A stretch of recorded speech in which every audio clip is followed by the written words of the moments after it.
They were left to die in a house nobody wanted, but beneath their feet lay a fortune so massive it would expose the darkest secret their own family had buried for 60 years. Before we dive into the story, make sure to smash subscribe because tomorrow we have an extra special story for you that will blow your mind. The rain came down hard that November evening, drumming against the tin roof of the old farmhouse like 1,000 angry fingers. Inside, Margaret sat wrapped in 2 blankets and a winter coat, watching her breath form clouds in the cold air. The furnace had given its last gasp 3 days ago, and the space heater they'd been using could barely warm the kitchen, let alone the rest of the house. She was 78 years old, married for 52 years, and for the first time in her life, she felt truly forgotten. Across the small kitchen table, Harold sat hunched over a mug of instant coffee, his weathered hands wrapped around it for warmth. At 79, his body had betrayed him in small ways over the years. His knees ached, his back protested every morning, but his mind remained sharp as ever. Those carpenter's hands, cracked and scarred from decades of building things that lasted, now trembled slightly in the cold. He looked up at his wife, saw the way she tried to hide her shivers, and felt something crack inside his chest that had nothing to do with the temperature. This wasn't how it was supposed to end. Not for them. Not after everything. 6 months ago, their 3 children had gathered in the living room of their modest home in Nashville. Thomas, the oldest at 53, had done most of the talking. Patricia, 50, had nodded along, her lips pressed into a thin line. Robert, the youngest at 47, had stared at his phone the entire time. They'd used words like unsustainable and realistic options and financial responsibility. What they meant was simple. We can't afford to take care of you, and we don't want to. The solution they'd proposed came wrapped in false kindness. There was a property, they'd said, part of the family estate. Margaret's great-grandmother had left it in a trust generations ago. It was a farmhouse on 40 acres in rural Tennessee, a few hours outside Memphis. Isolated, yes, but it had good bones, running water, electricity. They'd fix it up a bit, make sure it was livable. The elderly couple could live there, maintain their independence, avoid the indignity of a nursing home.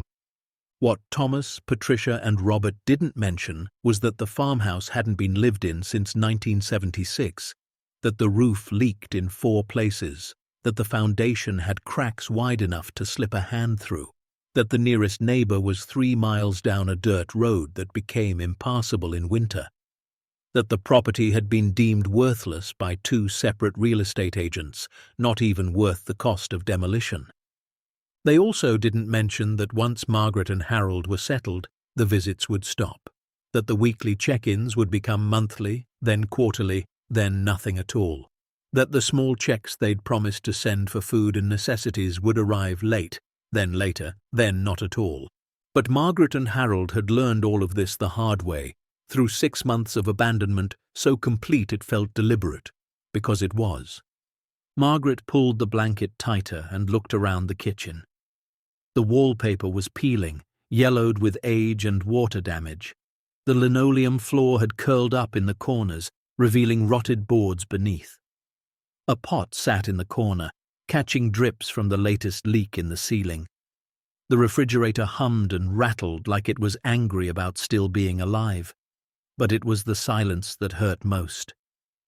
The phone on the wall, one of those old rotary models that had probably been installed in 1960-something, hadn't rung in 43 days. She'd counted.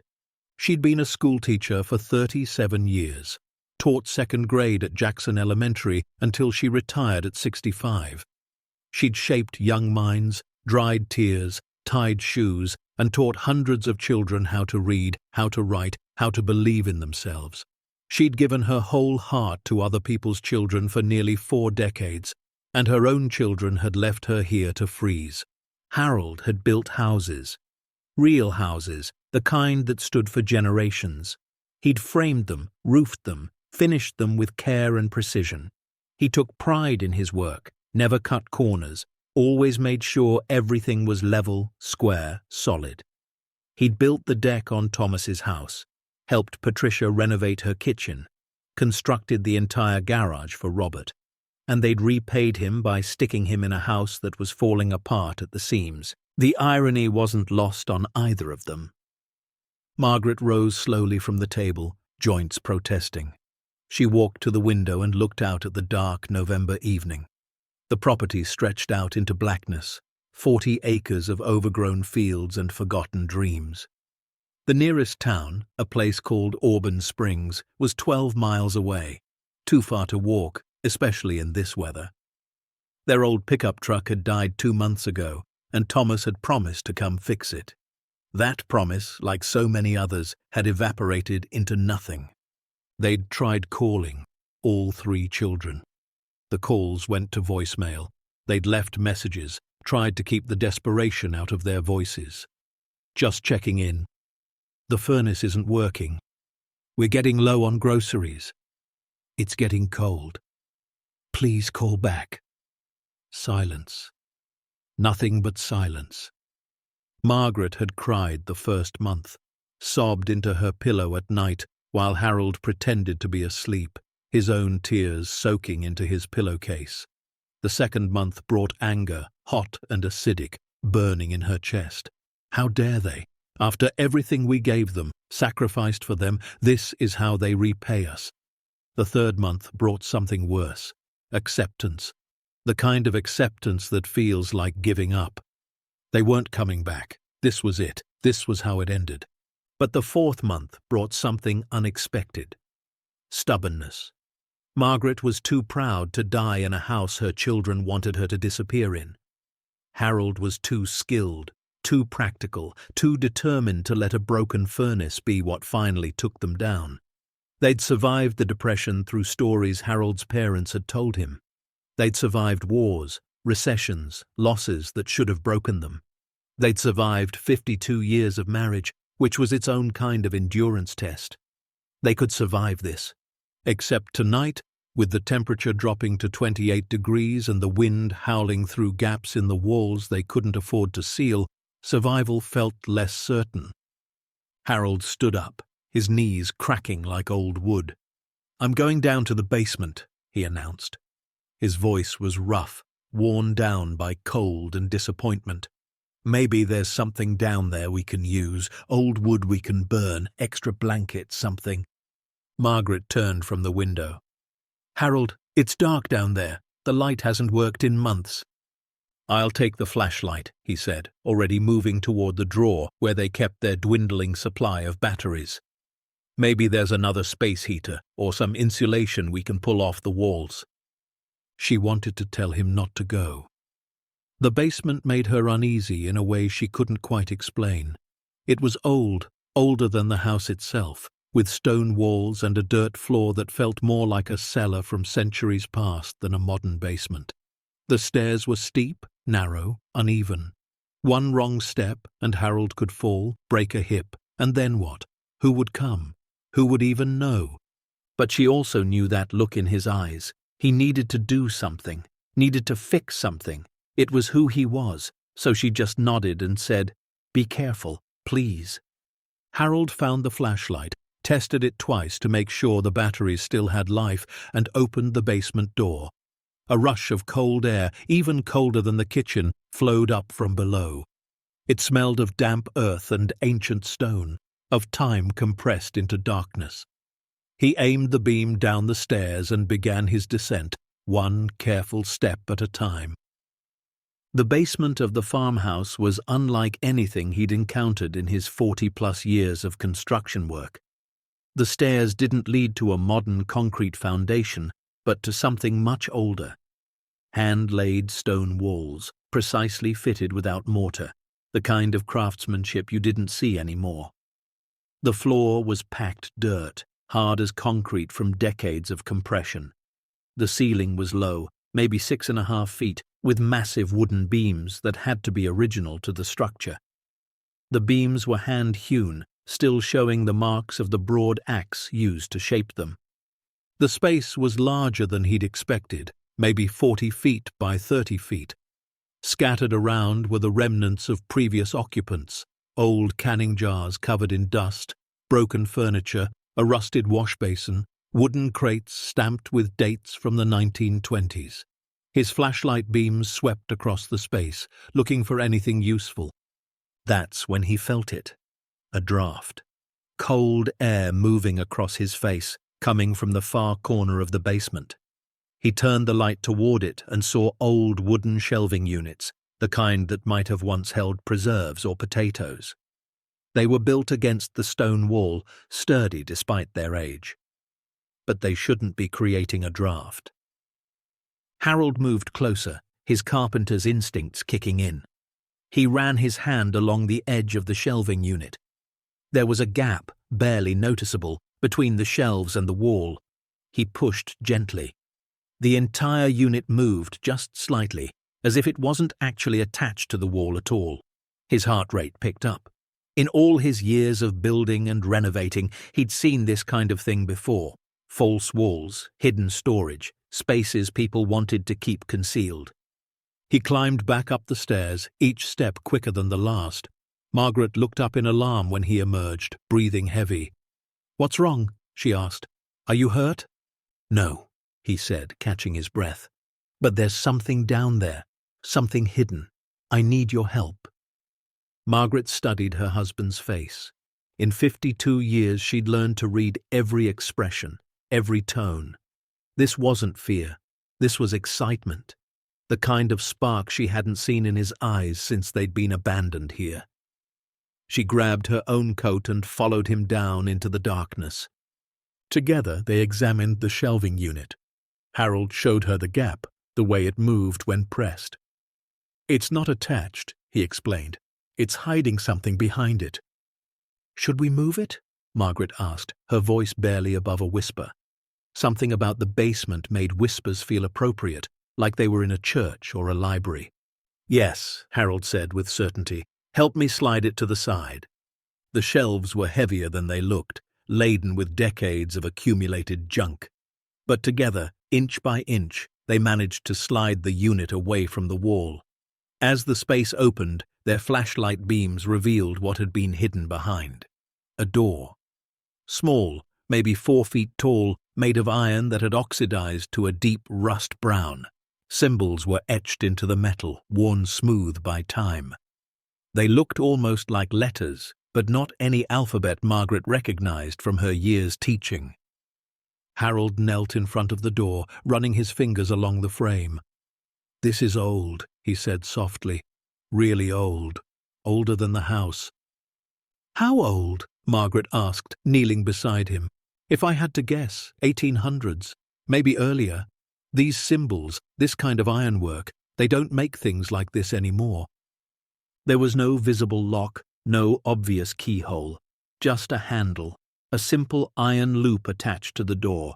Harold wrapped his fingers around it and pulled. Nothing. He tried pushing. Still nothing. He examined the frame more carefully, his flashlight revealing every detail. That's when he saw it.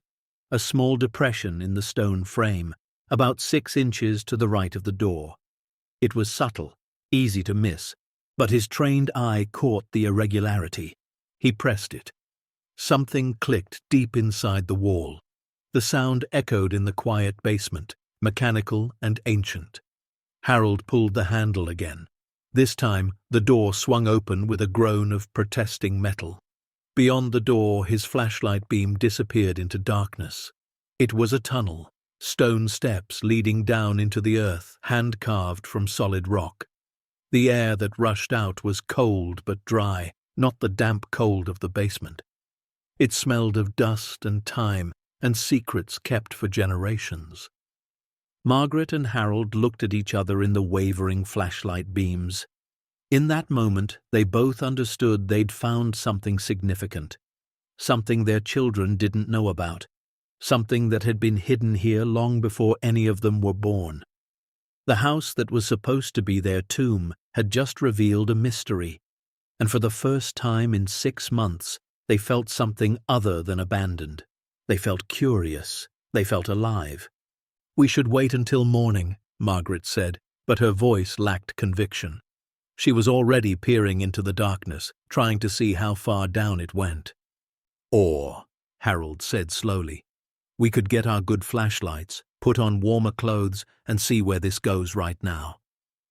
Margaret thought about the cold kitchen waiting upstairs, about the broken furnace and the phone that never rang, about being 78 years old and forgotten. Then she looked at the mysterious tunnel descending into darkness and possibility. "Get the flashlights," she said, "and that old rope from the truck just in case." 20 minutes later, they stood at the top of the stone steps, properly prepared. Harold had found his old work flashlight, the heavy-duty kind that could light up a construction site. Margaret carried a smaller backup light. They'd both put on multiple layers, grabbed bottles of water, and Harold had even stuffed some granola bars in his coat pocket. His construction instincts, honed over decades, told him to always be prepared when exploring unknown spaces. They'd tied one end of a 50-foot rope to a basement support beam, letting the other end trail behind them. If they got turned around or the lights failed, they could follow it back. "Ready?" Harold asked, offering his hand. Margaret took it, her fingers wrapping around his calloused palm the way they had for over half a century. "Ready." The first step down was solid. Hand-carved stone, worn smooth in the center from countless footsteps over how many years? Decades, centuries. The walls on either side were close enough to touch, also carved from solid rock. Someone had put extraordinary effort into creating this passage. Every few feet, Harold's flashlight revealed markings on the walls. Some were dates: 1858, 1863, 1867. Others were symbols: stars, arrows, crosses. Still others were initials or names, carved by hands long turned to dust. "Harold," Margaret whispered as they descended, "what is this place?" "I don't know," he admitted. "But whoever made this wanted it to last." They counted the steps as they went. 10, 20, 30, 40. The tunnel kept going down at a gentle angle. The temperature dropped noticeably, but the air remained surprisingly fresh. There had to be ventilation somewhere, though they couldn't see where. At 68 steps, the stairway ended. They emerged into something that stole their breath and made them forget about the cold house waiting above. A chamber, massive, carved from the bedrock itself. The flashlight beams couldn't reach all the corners at once, but as they swept the lights around, Harold and Margaret began to understand what they'd discovered. This wasn't just a cave or a cellar. This was a house, an entire house built underground, hidden beneath the earth for reasons they couldn't yet fathom. The main room was perhaps 30 feet across. The walls had been smoothed and, in some places, whitewashed, though the paint had yellowed with extreme age. Furniture stood exactly where it had been left. A table in the center, handmade from thick planks. Chairs surrounding it, their wood darkened almost black with age. A cast-iron stove in one corner, its pipe extending up through the stone ceiling. Shelves lined one wall, still holding dishes, cups, even a few ancient books. Harold approached the table slowly. 6 place settings had been laid out, as if the occupants had been expecting dinner guests. The plates were simple earthenware, but intact. Beside each plate was a cup and a fork. No knives. He found that odd, but didn't know why. On the table itself sat a ceramic pitcher, a bowl that might have held bread, and a candle holder with the stub of a candle melted into it decades ago. Margaret moved toward the shelves, her teacher's curiosity overriding her caution. She picked up one of the books, its leather cover cracked and brittle. She opened it carefully, afraid it might disintegrate. The title page read, "The Liberator, Volume 12, 1842. Her hands began to shake. "Harold," she called softly. "Harold, I think I know what this is." He joined her at the shelf. She showed him the book. He looked at her, confused. "The Liberator? What's that?" "It was an abolitionist newspaper," Margaret explained, her voice trembling with excitement and disbelief. "Published by William Lloyd Garrison, Harold, this is from before the Civil War. This place, I think this might be a station. A station for what? Margaret set the book down carefully and turned to face her husband. The Underground Railroad. Harold, I think my ancestors built a station on the Underground Railroad, and no one in the family knew about it. Or if they did, they forgot. Harold's mind raced.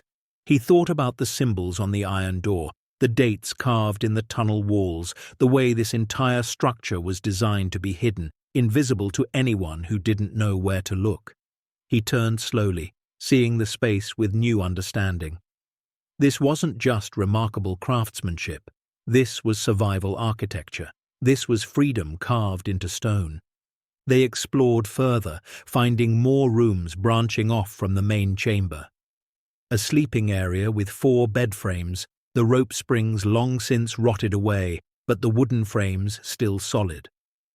A smaller room that might have been a storage area, with built-in cubbies carved directly into the stone walls.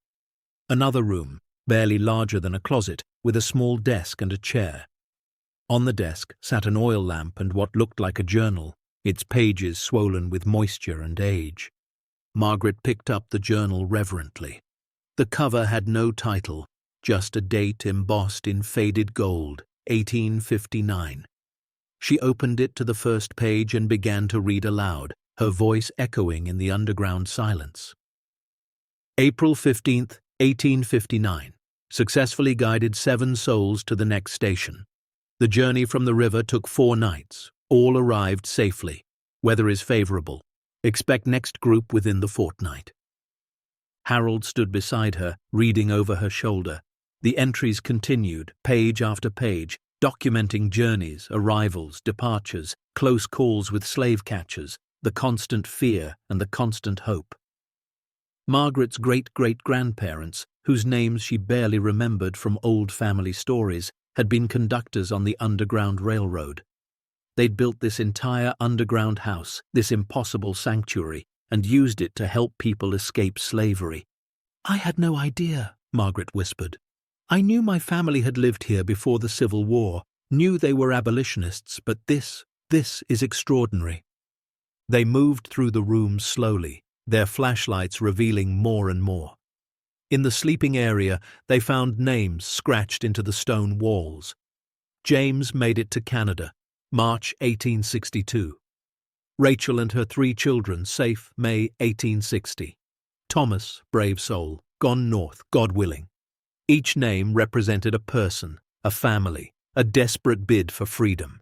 And this place, hidden beneath their forgotten farmhouse, had been part of that journey. Harold walked the perimeter of the main chamber, his builder's eye assessing the construction. Whoever had done this was a master craftsman.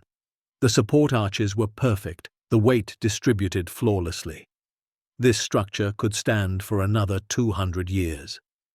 As he completed his circuit, something caught his eye. At the far end of the chamber, partially hidden behind what looked like a curtain made of old canvas, there was another door. This one was different. Smaller than the iron entrance they'd come through, but more substantial. It was made of thick wooden planks reinforced with iron straps, and unlike everything else they'd seen, this door looked deliberately secured. A heavy wooden beam barred it shut. Iron hinges, still solid despite the years, held it in the frame. Above the door, carved deeply into the stone lintel, were words, "For those who preserve freedom." Harold and Margaret stood in front of this new door, their flashlights creating dancing shadows on the ancient wood. Neither spoke for a long moment. Finally, Harold reached out and touched the wooden beam that barred the door shut. "Should we open it?" he asked quietly. Margaret looked at the inscription again. "For those who preserve freedom." She thought about her children who had abandoned them here, about the house falling apart above them, about being forgotten and left to die. Then she thought about the people who had built this place, who had risked everything to help others, who had preserved freedom when freedom was anything but free. "Yes," she said firmly, "I think we should." Harold gripped the wooden beam. It was heavy, solid oak, probably weighing 40 or 50 pounds. He lifted it from its brackets, muscles straining despite the cold. The beam came free with a groan of wood on wood. He set it carefully on the ground, and together they pulled open the door. The hinges protested loudly, their cry echoing through the chamber. The door swung inward, revealing a much smaller room, maybe 10 feet by 10 feet. The walls here were different. Dressed stone, precisely fitted, each block perfectly shaped. This wasn't carved from bedrock. This was built, constructed with the kind of care reserved for something precious, something that needed to last. Their flashlight beams swept across the interior. Stacks of wooden crates lined the walls, some marked with dates and symbols. Metal boxes, the kind that might have held documents or valuables, sat on stone shelves. Leather cases, their surfaces cracked with age, were arranged carefully in one corner. And in the very center of the room, sitting alone on a raised stone platform, was a single leather-bound book. Larger than the journal they'd found, thicker, with metal clasps holding it shut. Harold entered first, moving carefully, afraid to disturb anything. Margaret followed, her heart pounding so hard she could hear it in her ears. They approached the central book together. Harold opened the clasps with a soft click. The cover opened to reveal thick pages covered in neat handwriting. The first page had a title: Record of Preservation, 1853 to 1923. Margaret began to read, and as she did, the true nature of their discovery became clear. This wasn't just a station on the Underground Railroad. This was something more, something unprecedented. Her ancestors, along with freed slaves and abolitionists, had created not just a path to freedom, but a bank, a treasury, a way to fund the continued fight for freedom and equality.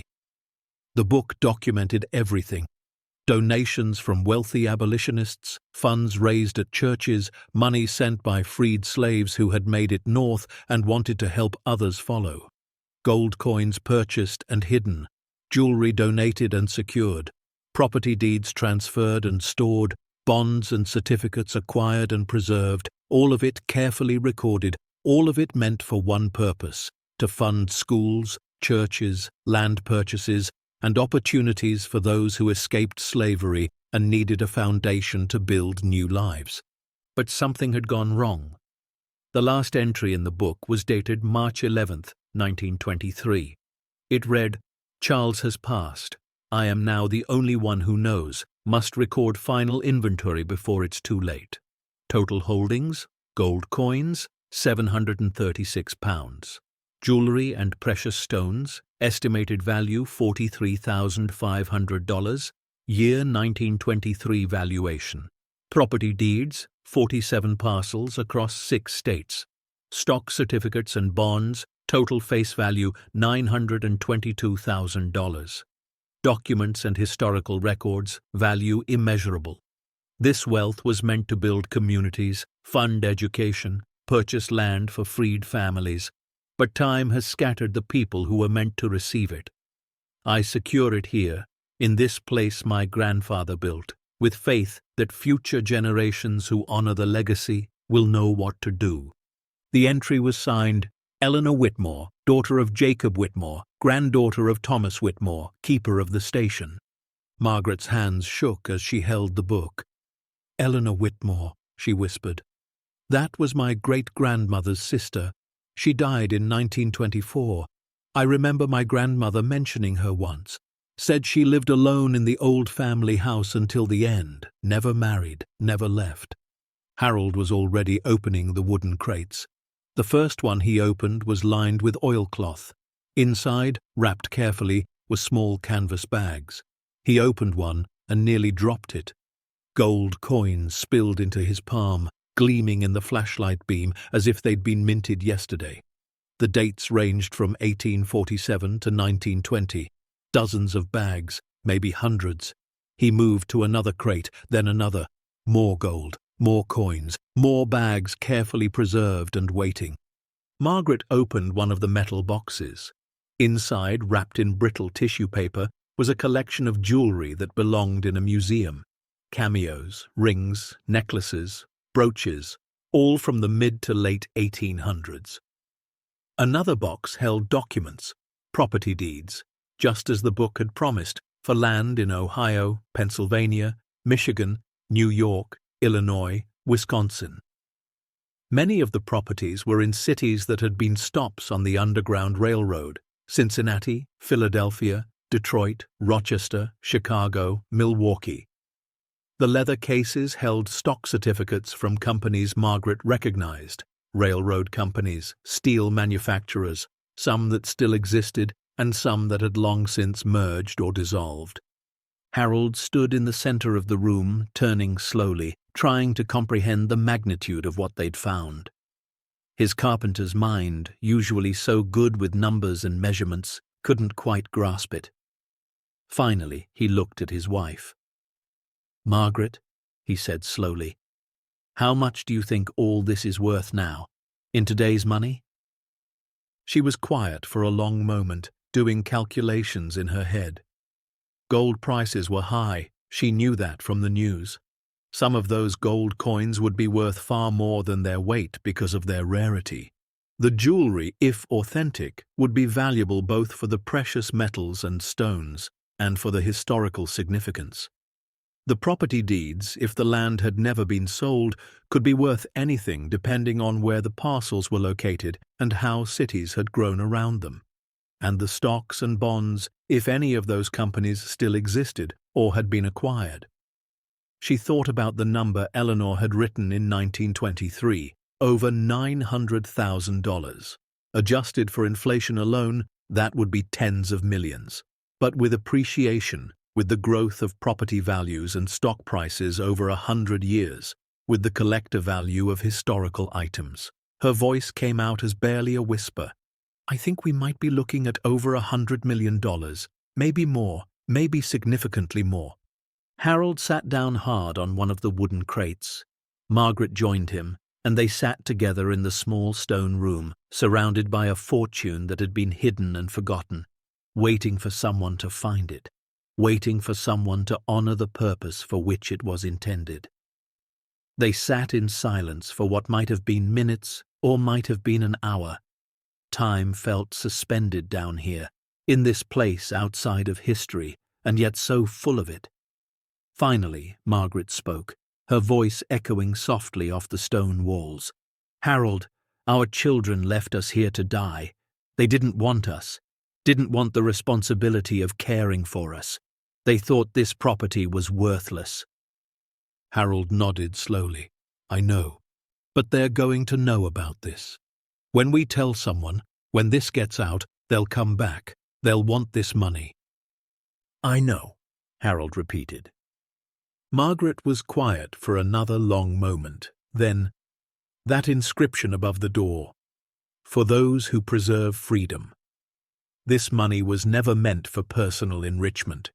It was meant to help people, to build something lasting, to continue the work that started here. Harold looked at his wife, saw the determination settling into her features, the same determination that had gotten her through 37 years of teaching, the same strength that had kept her going through 6 months of abandonment. "What are you saying?" he asked, though he thought he already knew. "I'm saying," Margaret said firmly, "that we're going to honor what this was meant for. We're going to do what Eleanor wanted, what Thomas and Jacob and all those conductors wanted. We're going to use this to help people, not ourselves, not our ungrateful children, people who actually need it." Harold reached over and took his wife's hand. "It's going to be complicated. Legal issues, taxes, the historical society will want to be involved, and our children, they're going to fight us." "Let them," Margaret said, and there was steel in her voice that hadn't been there in months. "We were abandoned, forgotten, left in this house to freeze and die. But we found something they didn't even know existed, something important, something that matters. And for the first time in a very long time, Harold, I feel like I matter again, too." They sat together in the secret room beneath the secret house, beneath the forgotten farmhouse, holding hands in the darkness and the dust, surrounded by gold and memories and the weight of purpose. Above them, the cold November rain continued to fall on a house their children thought was worthless. But beneath, in the stone and the silence, Margaret and Harold had discovered something priceless. Not treasure, though there was plenty of that. They'd discovered that even at 78 and 79, forgotten and abandoned, they still had something to give. They still had a purpose. They still mattered. The furnace might be broken, the roof might leak, the phone might never ring again, but none of that mattered now. Because sometimes the end of one story is just the beginning of another. Sometimes the forgotten find exactly what the world forgot it needed. And sometimes, in the darkest cold of abandonment, you stumble into a room full of light. It just happened to be hidden $200 million underground. Margaret woke before dawn, her body aching from climbing stairs she hadn't used in decades. For a moment, she forgot where she was, forgot about the discovery beneath the house. Then it all came rushing back. The iron door, the stone steps, the underground house, the room full of treasure meant for freedom. She sat up slowly, every joint protesting. Beside her, Harold stirred, his breathing heavy with exhaustion. They'd climbed back up around 2 in the morning, too overwhelmed to process everything, too tired to do anything but collapse into bed. Now, in the grey light before sunrise, Margaret felt something she hadn't felt in months: purpose. She rose quietly, dressed in layers against the cold, and went to the kitchen. The space heater was still running, barely keeping the temperature above 50 degrees. She made coffee using the last of their grounds, watching the dark liquid drip into the pot like liquid energy. When Harold emerged from the bedroom 20 minutes later, she handed him a cup without a word. They sat at the kitchen table, the same table where they'd shivered just yesterday, feeling forgotten and hopeless. Everything had changed. The house was still cold, still falling apart, still evidence of their children's abandonment. But now it was also something else: the keeper of secrets, the guardian of history, the protector of a legacy that deserved to be honored. "We need to document everything," Harold said finally, breaking the silence. His voice was rough from sleep and cold, but clear with determination. "Before we tell anyone, before this becomes something we can't control, we need to know exactly what's down there." Margaret nodded. "I was thinking the same thing. We need photographs, measurements, lists. We need to catalogue every item in that sealed room." "We'll need more batteries," Harold said, mentally inventorying their supplies. "More flashlights if we can find them. And something to write on, lots of paper." They spent the next hour preparing. Margaret found an old notebook from her teaching days, its pages yellowed but blank. Harold located his measuring tape, his level, his carpenter's pencil. They gathered every flashlight in the house, tested every battery. Margaret made sandwiches from the last of their bread and peanut butter, wrapping them carefully. They filled 2 thermoses with coffee. If they were going to spend hours underground, they needed to be prepared. By 7:30, they stood once again at the basement door. The morning sun was just starting to filter through the kitchen window, but they were heading down into darkness. Harold opened the door, and together they descended into the stone chamber that had waited over a century to reveal its secrets. In daylight filtering down from above, the basement looked different, less ominous, more mundane. But when they moved the shelving unit aside and opened the iron door, they entered a world where time meant something different. Harold led the way down the 68 stone steps, counting them again to be sure. The tunnel walls, carved with dates and symbols, seemed to whisper stories they were only beginning to understand. When they emerged into the main underground chamber, Harold immediately began his documentation. He measured the space, 32 feet by 28 feet, with a ceiling height of 7 feet at the highest point. The walls were hand-carved limestone, smoothed and whitewashed in sections. He noted the support arches, counting 6 of them, each perfectly constructed to bear the weight of earth above. The craftsmanship was extraordinary. Whoever had built this had known exactly what they were doing. Margaret focused on the artifacts. She photographed everything with an old digital camera they'd owned for years, its memory card nearly full after the first hour. The table with its 6 place settings, the cast-iron stove with 1856 cast into its door, the shelves with their collection of books, dishes and tools.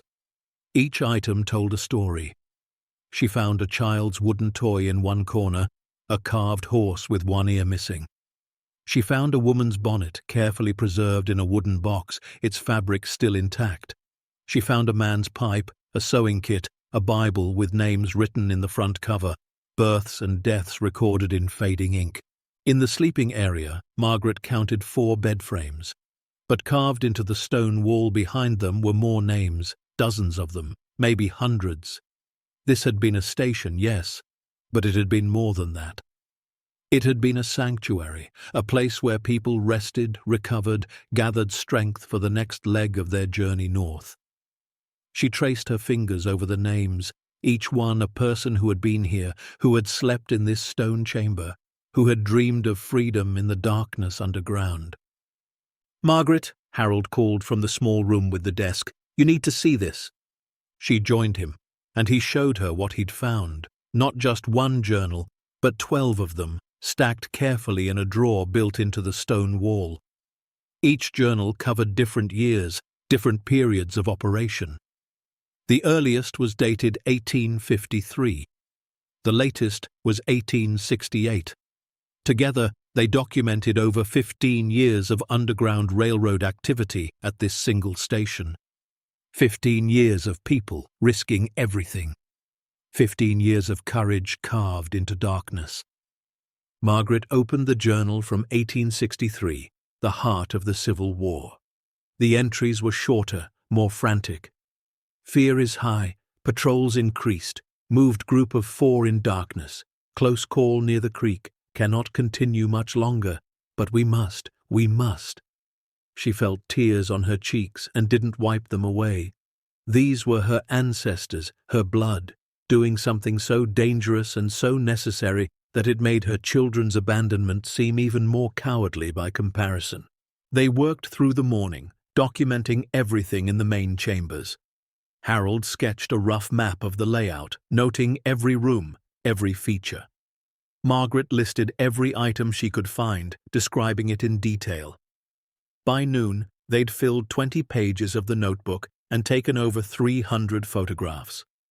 They sat at the ancient table, eating their sandwiches in silence, surrounded by history. "We haven't opened all the crates in the sealed room," Harold said finally. "We need to see everything. Need to know exactly what we're dealing with." Margaret nodded. "And we need to understand the ledger better. If we're going to honor what this was meant for, we need to know exactly what resources we have." They finished their sandwiches, gathered their flashlights and notebooks, and approached the sealed room again.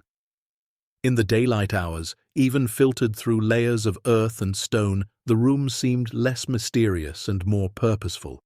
This was a vault, a treasury, a promise kept in darkness. Harold entered first, and this time they worked systematically. They opened each crate, documented its contents, closed it, and moved to the next. The work was slow, methodical, occasionally interrupted by gasps of astonishment. The first 5 crates contained gold coins, just as they'd discovered the night before. Harold counted them carefully, recording denominations and dates. American Eagle coins, double eagles, Liberty Head coins, seated Liberty coins. The dates ranged from 1840 to 1922. 743 pounds total, Harold calculated, after weighing each bag on an old scale they'd found. At current gold prices, that alone was worth millions. But these weren't just bullion. These were collectible coins, some extremely rare. Their value would be exponentially higher. Crates 6 through 9 held silver, coins, bars, serving pieces, candlesticks, even a tea service carefully wrapped in oilcloth. More weight, more value, more pieces of the past preserved for the future. Crate 10 made Margaret sit down hard on the stone floor. Inside, wrapped individually in silk cloth, were pieces of jewelry that belonged in a museum. A diamond brooch that must have weighed 20 carats. Emerald earrings surrounded by seed pearls. Ruby rings, sapphire necklaces, pocket watches made of gold with intricate engravings. Each piece came with a small paper tag written in the same careful hand they'd seen in the ledgers. The tags told stories. Donated by Mrs. Harrison, Philadelphia, for the cause, 1859. Given by freedman Jacob, wishes to help others, 1862. From the estate of Reverend Carmichael, abolitionist, 1864. Every piece of jewelry represented someone who had sacrificed their wealth for someone else's freedom. Margaret held a simple gold locket, opened it, and found 2 tiny photographs inside. A white woman and a black woman, arms around each other, smiling at the camera. On the back of one photo was written, "Sisters in the Fight, Harriet and Elizabeth, 1865. Margaret closed the locket carefully, her hands shaking. The metal boxes contained documents, and these might be the most valuable items in the entire vault. Harold and Margaret went through them with growing astonishment. Property deeds for land in Cincinnati, Detroit, Chicago, Rochester, Cleveland, Milwaukee, and Syracuse. 47 parcels in total, just as the ledger had promised. Some were small, just a quarter acre. Others were substantial, 10 or 15 acres. Margaret recognized some of the street names from her geography lessons. These weren't rural plots anymore. These were in the hearts of cities that had grown and developed over 150 years. The property values alone could be astronomical. The stock certificates were equally impressive. Shares in railroad companies, many of which had been absorbed into larger corporations still operating today. Shares in steel companies, mining operations, textile mills. Some had surely dissolved over the decades, but others, Harold knew enough about finance to recognize names that were now part of major modern corporations. If these shares had continued to split and grow over a century, their value would be extraordinary. But what happens next will turn their abandonment into purpose, reveal a treasure beyond imagination, and prove that sometimes the forgotten hold the greatest power. Stay tuned to see what happens next. If you're enjoying the story, please like, share, and subscribe for more. The leather cases contained something different: historical documents and personal papers, letters from Frederick Douglass, a signed photograph of Harriet Tubman, documents from abolitionist societies, papers from the American Anti-Slavery Society, a letter from Abraham Lincoln thanking an unnamed supporter for their courage. These weren't just valuable, these were priceless. These belonged to the nation, to history, to everyone who needed to remember what the fight for freedom had cost. By late afternoon, they documented everything in the sealed room. Harold's hands were cramped from writing. Margaret's eyes strained from examining tiny details in flashlight beams. They sat together on the stone floor, their backs against the wall, looking at what they'd recorded. Harold flipped through page after page of careful notes. "I'm not an appraiser," he said slowly, "and we'd need experts to give us real numbers. But based on what I know about gold prices, about real estate, about collectibles, I think your estimate last night was conservative." "What do you mean?" Margaret asked, though she suspected she knew. "I think we're looking at more than 100 million, Harold said. Possibly much more. If even half those property deeds represent land that's never been sold, if it's in developed areas of those cities, we could be looking at 200 million, maybe 250 million. With the right experts, the right appraisers, this could be valued even higher." Margaret was quiet for a long time. Then she picked up the main ledger, the one Eleanor had written in. She turned to the last page and read aloud the final entry again. This wealth was meant to build communities, fund education, purchase land for freed families. But time has scattered the people who were meant to receive it. I secure it here, in this place my grandfather built, with faith that future generations who honor the legacy will know what to do. She closed the book and looked at her husband. Harold, we're sitting on a fortune that could change thousands of lives, tens of thousands of lives, and nobody knows it exists except us. Our children will want it, Harold said quietly. When they find out, they'll come back. They'll claim family rights. They'll say we're too old to make decisions. They'll fight us for every penny. I know, Margaret said, but we have something they don't. What's that? We have time. We found this before we told anyone. We can document everything, understand everything, make plans before the world knows, and we have something else they don't have. What? Margaret's voice was firm, the voice she'd used for 37 years when teaching children right from wrong. We have integrity. We know what this was meant for, and we're going to make sure it serves that purpose, no matter what our children say, no matter what anyone says. They spent another hour in the sealed room, double-checking their documentation. Harold took measurements of everything, the crates, the boxes, the cases. He noted the construction of the room itself, the way it had been designed specifically to preserve its contents. Whoever had built this had understood moisture, temperature, airflow. They'd created the perfect environment for long-term storage. That's why the papers weren't moldy, why the fabric hadn't rotted, why the metals hadn't corroded beyond recognition. This was engineering at its finest, in service of something that mattered. Margaret carefully repacked everything they'd opened, making sure each item was as protected as it had been before they found it. She felt a responsibility to these objects, to the people who had sacrificed them, to the cause they represented. As she wrapped the diamond brooch back in its silk cloth, she thought about the woman who had donated it, Mrs. Harrison of Philadelphia. What had that brooch meant to her? Was it a wedding gift, a family heirloom? And she'd given it away to help people she'd never meet, people whose skin color was different from her own, people who were fleeing for their lives.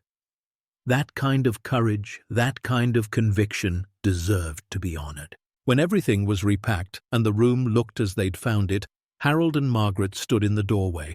The stone chamber behind them held more wealth than they could fully comprehend. But it also held something more valuable. Proof that ordinary people could do extraordinary things. Proof that the fight for justice was worth any sacrifice. Proof that good could triumph, even if it took 160 years for the world to know about it. We need to close this back up, Harold said, until we figure out what to do next. They pulled the heavy wooden door shut, lifted the oak beam back into its brackets, securing the room. Then they walked back through the underground house, Harold's flashlight illuminating the path. They paused in the main chamber, looking around one more time. The table with its place settings, the cast-iron stove, the shelves with their books and dishes, the names carved into the walls. This place had been built with love and maintained with courage. It had served its purpose for 15 critical years, helping people escape slavery and reach freedom. Then it had been sealed and forgotten, its treasure waiting for someone who would understand its true value. "We're not going to forget," Margaret said softly, speaking to the empty chamber, to the ghosts who surely lingered here. "We're going to make sure people remember. We're going to finish what you started." Harold took her hand, and together they climbed the 68 steps back up to the iron door. They passed through, pulled the door shut, and heard it click into place. Then they moved the shelving unit back against the wall, hiding the entrance once again. In the basement proper, they stood for a moment, letting their eyes adjust to the relative brightness. It was late afternoon now, the light from the small basement windows grey and thin. They climbed the basement stairs together, emerged into the kitchen, and closed the door behind them. The house was just as cold as it had been that morning. The furnace was still broken. The roof still leaked. The phone still hadn't rung. But everything had changed. They weren't forgotten anymore. They'd remembered something the world had forgotten. And now they had a purpose bigger than survival. Margaret went to the sink and washed her hands, scrubbing away the dust and dirt of the underground chamber. She looked out the window at the overgrown property stretching into the distance. 40 acres of forgotten land hiding secrets that mattered.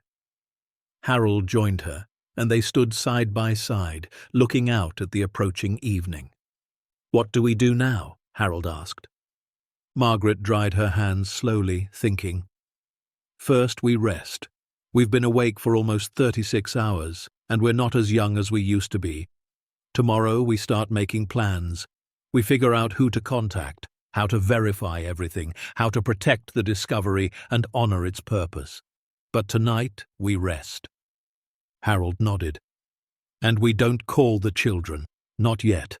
Not until we know exactly what we're dealing with and have a plan in place." "Agreed," Margaret said. "This is too important to rush. Too important to let emotion or family drama derail. Eleanor kept this secret for decades. We can keep it a little longer until we're ready." That night, they ate a simple dinner of canned soup and crackers, the last of their meager supplies, but they ate without despair. Tomorrow, they could figure out how to get more food, more batteries, more of whatever they needed. Tonight, they had something more sustaining than food. They had purpose. They had meaning. They had proof that their lives still mattered. As darkness fell, they sat together in the cold living room, wrapped in blankets, going over their notes by lamplight. Harold had sketched detailed maps of the underground complex. Margaret had listed every item they'd found, every detail they'd documented. Together, the notebooks represented the most complete record of this underground railroad station that had probably ever existed. The journals from the 1850s and 60s were important, yes. But Harold and Margaret's documentation connected past to present. They'd found not just history, but the resources to make that history mean something today. $270 million, Margaret said softly, staring at the number Harold had written at the bottom of a page. It was his best estimate based on conservative valuations. "Can you even imagine that much money?" "No," Harold admitted. "I can't. I've spent my whole life building things, working with my hands, living paycheck to paycheck. That number doesn't feel real." "But it is real," Margaret said. "It's sitting right beneath us, in gold and silver and jewels and property. All of it meant to help people, to build communities, to create opportunities." She paused, then added quietly, "Our children threw us away, left us here to die in a broken house because they didn't want to deal with us. But what they threw away led us to this, to something that matters more than their comfort or convenience." Harold reached over and took his wife's hand.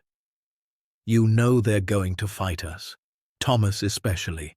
He'll say we're senile, that we can't make good decisions, that the money should go to family." "Let him try," Margaret said, and there was steel in her voice. "I taught school for 37 years. I know how to handle bullies, and I know how to fight for what's right, even when it's hard." They sat in silence for a while, holding hands in the cold darkness, listening to the wind outside. Then Margaret said something that had been forming in her mind all day. "Harold, I think this is why we're still here. I think this is why we survived 6 months of abandonment and cold and loneliness. We were meant to find this. We were meant to be the ones to bring it back into the light." Harold squeezed her hand. "Maybe you're right. Maybe everything that happened, as awful as it was, led us to exactly where we needed to be." Later, as they prepared for bed, Harold checked the basement door one more time, making sure it was secure. The secret below was safe for now. Tomorrow would bring new challenges, new decisions, but tonight they would rest, knowing they'd discovered something extraordinary. Two elderly people, abandoned and forgotten, had stumbled into a story bigger than themselves, a story about courage and sacrifice, and the long arc of justice finally bending the right way. And as Margaret drifted off to sleep, she dreamed not of cold or abandonment, but of the names carved on the stone walls. James, who made it to Canada. Rachel and her 3 children, safe. Thomas, brave soul, gone north.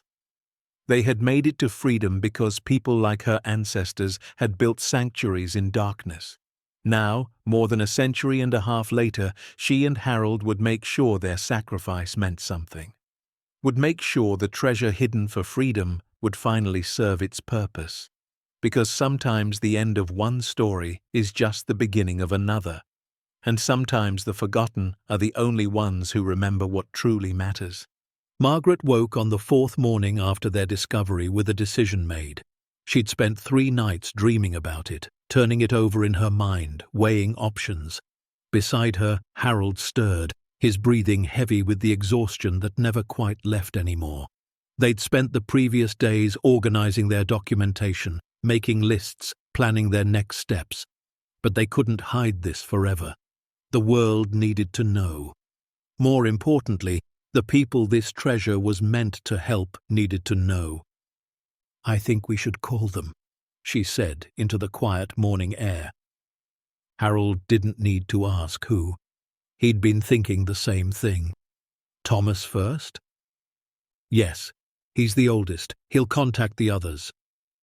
Margaret sat up slowly, her joints protesting. But Harold, we don't tell them everything, not yet. We tell them we found something important. We need them to come here.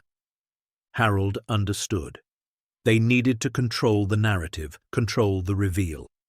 If they said too much over the phone, their children would arrive with lawyers and plans already in motion.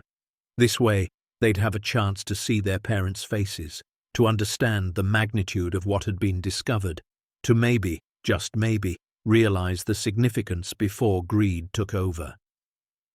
By 9 in the morning, Margaret stood in the kitchen holding the old rotary phone, her finger in the dial, spinning Thomas's number. Her hands shook slightly. The phone rang 4 times before he answered, his voice thick with irritation. What? Not hello. Not Mom, how are you? Just what? Margaret swallowed her hurt and spoke clearly. Thomas, it's your mother. I need you to come to the house as soon as possible. Bring Patricia and Robert. We've been through this. We can't keep making trips out there. If you need something, call the... We found something, Margaret interrupted, in the house, something that belonged to my family, something significant. There was a pause, then suspicion creeping into his voice. What kind of something? The kind we need to discuss in person, the kind that involves family history, inheritance. Another pause, longer this time. She could almost hear the gears turning. Inheritance? Mom, that house isn't worth anything. The land is worthless. We've had it appraised. The house and land aren't what I'm talking about, Margaret said carefully. Just come. Bring your siblings. Tomorrow if you can. This is important, Thomas. I have work. I can't just drop everything because you found some old photo albums or something. Margaret's voice hardened. Thomas Jacob Morrison, I am your mother. I have asked you for nothing in 6 months. Nothing. I am asking now. Be here tomorrow by noon. All 3 of you. The tone, the use of his full name, something in it must have triggered childhood programming because Thomas's voice changed. Fine. I'll call Patricia and Robert, but this better be worth the drive. He hung up without saying goodbye. Margaret stood holding the receiver, listening to the dial tone, feeling the familiar ache of rejection. But beneath it, something else. Determination. Let them come. Let them see. Let them show their true colors. Then she and Harold would know exactly what they were dealing with. Harold spent the rest of the day preparing. He moved the shelving unit away from the iron door, oiled the hinges so it would open smoothly, tested all their flashlights again. They would take their children underground, show them the station, the main chambers, the evidence of what their ancestors had done, but not the sealed room, not yet. They needed to see how Thomas, Patricia, and Robert reacted to the historical significance first, before money entered the equation. Margaret cleaned the kitchen, made the house as presentable as she could despite the broken furnace and leaking roof. She wanted her children to see the conditions they'd been living in, wanted them to face what their abandonment had meant. But she also wanted to maintain dignity. She was still their mother, even if they'd forgotten what that meant. That night, neither of them slept well. They lay side by side in the darkness, listening to the wind outside, thinking about what tomorrow would bring. Around 2 a.m, Harold spoke into the darkness. What if they try to take it from us? What if they try to have us declared incompetent? Then we fight, Margaret said simply. We have documentation. We have proof we're thinking clearly, and we have something else. What? We have right on our side. That has to count for something. The next day arrived grey and cold. By 11:30, Margaret and Harold stood in the kitchen watching the driveway. At 11:57, 3 vehicles pulled up. Thomas's black Lexus, Patricia's white BMW, and Robert's silver Audi. All expensive cars, Margaret noted. All much nicer than the truck they'd promised to fix and never had. The 3 siblings emerged, Thomas first, tall and broad like his father once was, but soft around the middle. Patricia followed, sharp-faced and sharp-dressed, her heels impractical for the muddy driveway. Robert came last, youngest but already greying, his face showing the stress of whatever high-powered job he currently held. They walked toward the house without hurry, without eagerness. They looked like people attending an obligation, not visiting their parents. Margaret opened the door before they could knock. "Come in," she said quietly. They entered, and immediately Thomas's nose wrinkled. "Jesus, Mum, it's freezing in here. Why haven't you fixed the heat?" "Because the furnace is broken," Harold said from behind Margaret. "Has been for 11 days now. Remember when we called about that?"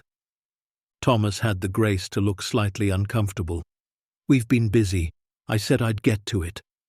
11 days in November, Margaret repeated softly, with temperatures dropping below freezing most nights. But you've been busy. Patricia looked around the kitchen, seeing the pot catching drips from the ceiling, the peeling wallpaper, the old space heater struggling to warm the space. Something flickered across her face. Might have been guilt, or might have been disgust, hard to tell. "So what's this about? You said you found something." "We did," Harold said. "But we need to show you, not tell you. Follow us." He led them through the house to the basement door. Thomas stopped. "The basement? What could possibly be in the basement that's worth dragging us all out here?" "You'll see," Margaret said, opening the door. "Watch your step. The stairs are uneven." They descended, the siblings grumbling about the darkness, about the cold, about having to climb down into a dirt-floor basement. Harold led them to the far corner, to the shelving unit that he'd already moved aside. Behind it, the iron door stood closed but visible. Thomas stopped short. "What the hell is that?" "A door," Harold said simply. He demonstrated the mechanism, pressing the hidden depression in the stone. The click echoed in the basement.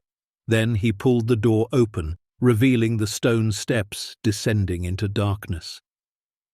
"This is what we found, what your mother's ancestors built, what's been hidden here for over 160 years.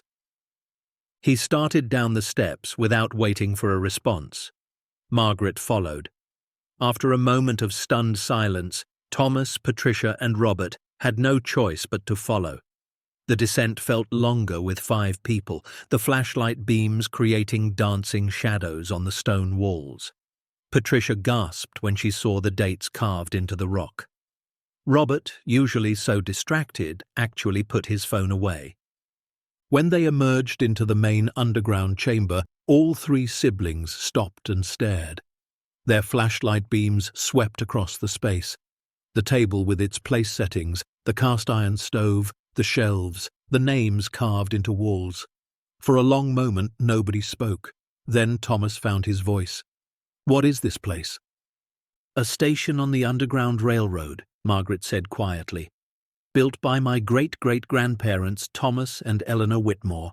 Operated from 1853 to 1868. They helped people escape slavery, hid them here, fed them, gave them rest before the next leg of the journey north." Patricia moved slowly toward the table, her hand reaching out but not quite touching the ancient place settings. "This is real. This actually happened here." "Yes," Harold said. He showed them the journals, carefully, letting them see the dates, the entries, the names. He showed them the carved names on the walls, each one representing a person who had found temporary safety in this underground house. He explained the construction, the engineering, the care that had gone into making this place secure and functional. Robert, the quiet one, spoke for the first time. "This is incredible. This is historical. There are museums, universities. They'd want to know about this." "We know," Margaret said. "That's why we documented everything before calling you. We have photographs, measurements, detailed lists. We wanted you to see it first, though. This is family history, your history." Thomas had been silent, walking around the chamber, his flashlight beam exploring every corner. Now he turned back to his parents. "Okay, so you found a secret basement that's historically significant. That's great, really. But you said something about inheritance. There's no money in this. It's just old rooms and old stuff." Margaret and Harold exchanged glances. This was the moment. This was where they'd see who their children really were. "There's more," Margaret said slowly. "Another room, sealed. We haven't told anyone about it yet. Only you three." "Show us," Thomas said immediately. Harold led them to the far end of the chamber, to the wooden door with its iron reinforcements. They saw the inscription carved above, "For those who preserve freedom." Harold lifted the heavy oak beam from its brackets, set it aside, and pulled the door open. Then he stepped back and let his children see.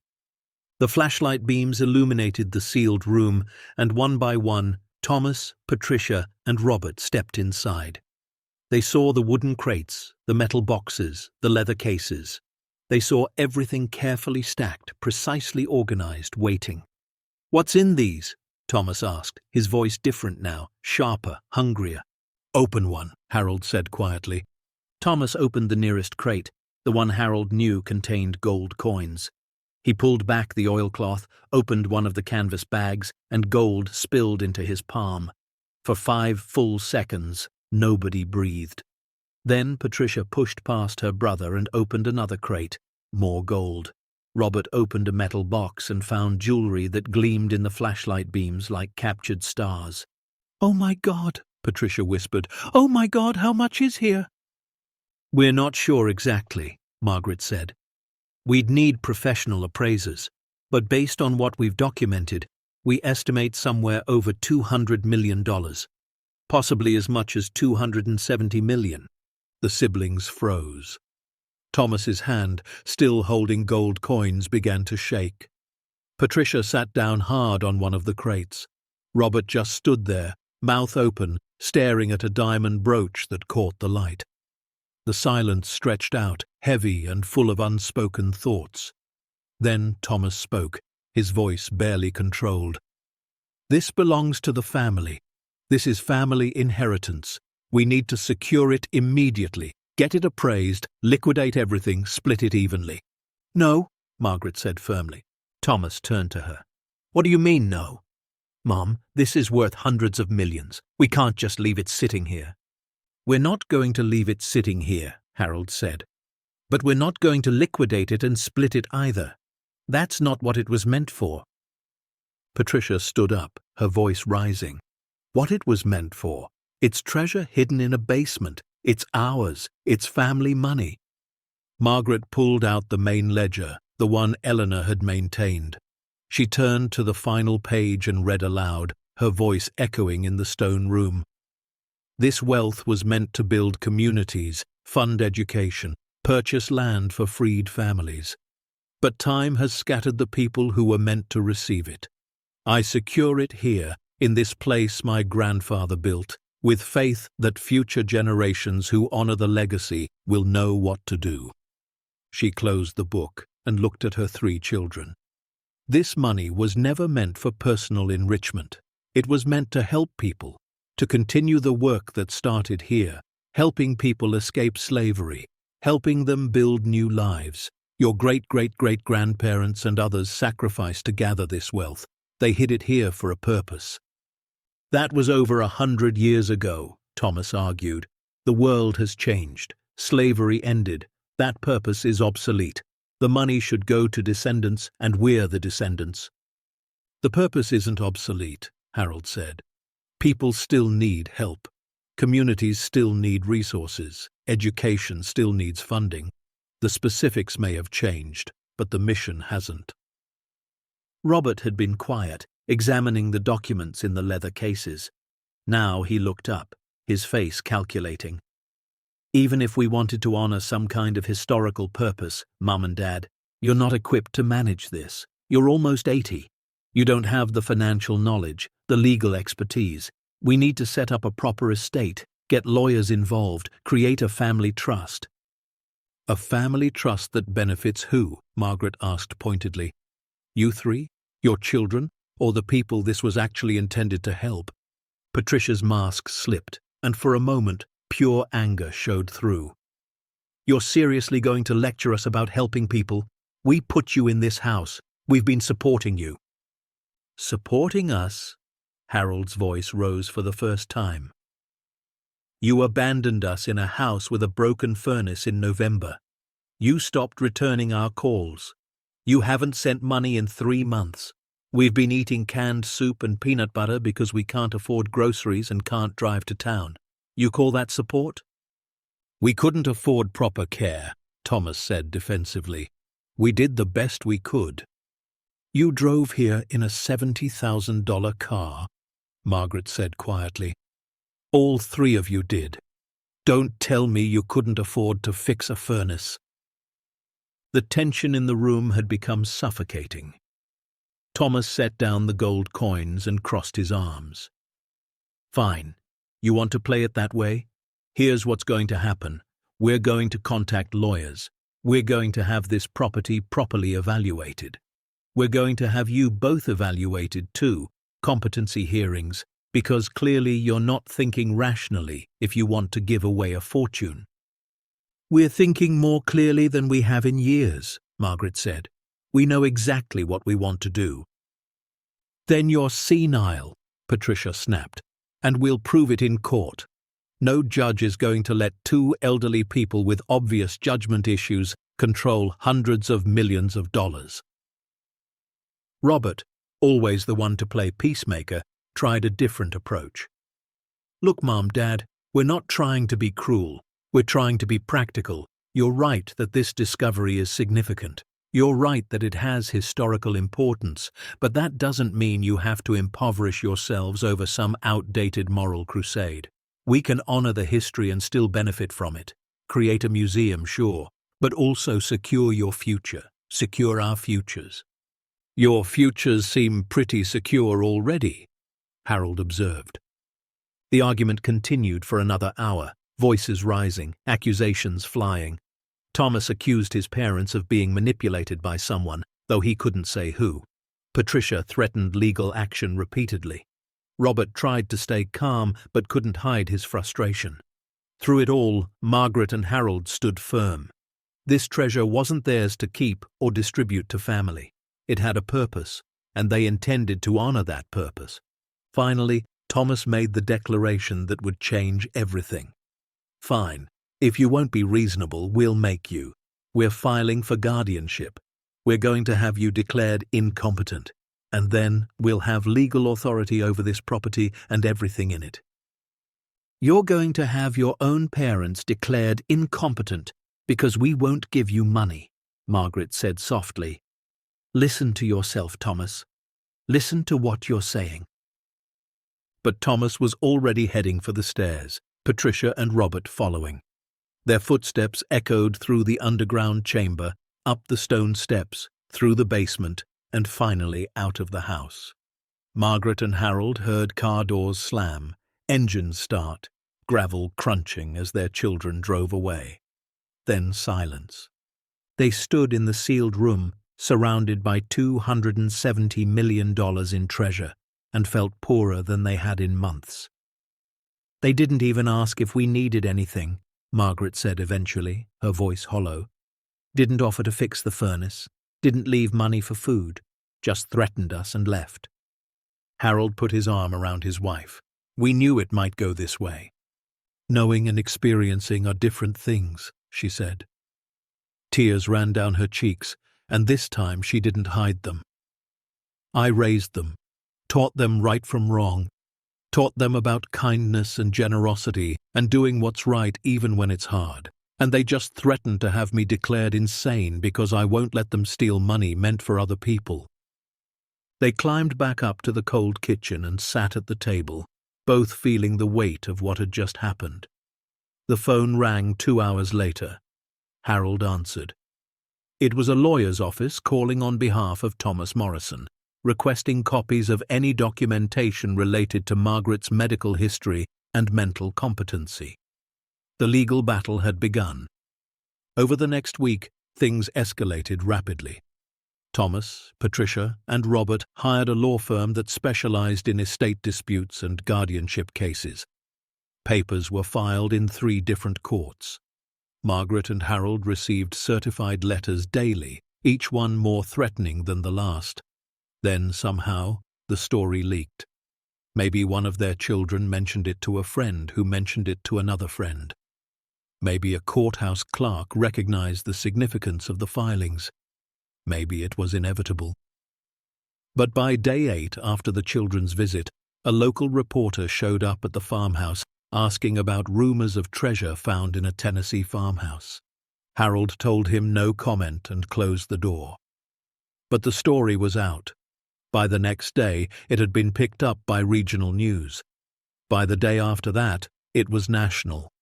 Elderly couple discovers fortune in underground railroad station, read one headline. Hidden treasure worth hundreds of millions found in Tennessee, read another. The details were vague, speculation mixed with fragments of truth, but it was enough. The property became a circus. News vans parked along the road. Reporters called constantly. People showed up claiming to be historians, treasure hunters, concerned citizens. Margaret and Harold stopped answering the door and unplugged the phone.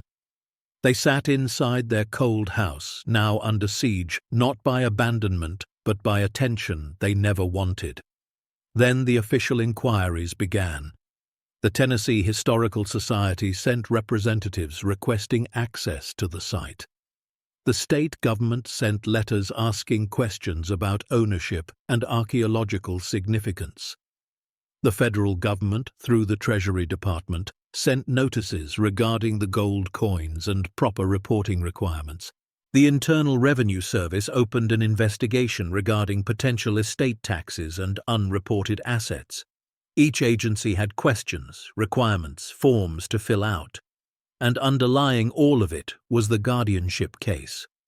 Thomas's lawyers had scheduled a competency hearing for Margaret and Harold, arguing that their refusal to secure family wealth demonstrated impaired judgment. They'd found a doctor willing to state, without examining them, that people of their age were likely to have diminished capacity.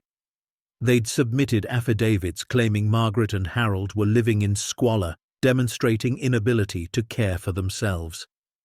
They conveniently omitted that the squalor was a direct result of their own abandonment. Margaret and Harold knew they needed help. They couldn't fight this battle alone. Harold remembered Dean Talbot, an old friend from his construction days who'd become a civil rights attorney. He'd worked on cases involving housing discrimination, voting rights, historical preservation.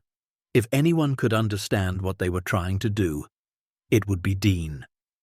Harold managed to reach him by driving 12 miles to Auburn Springs and using a payphone outside the general store.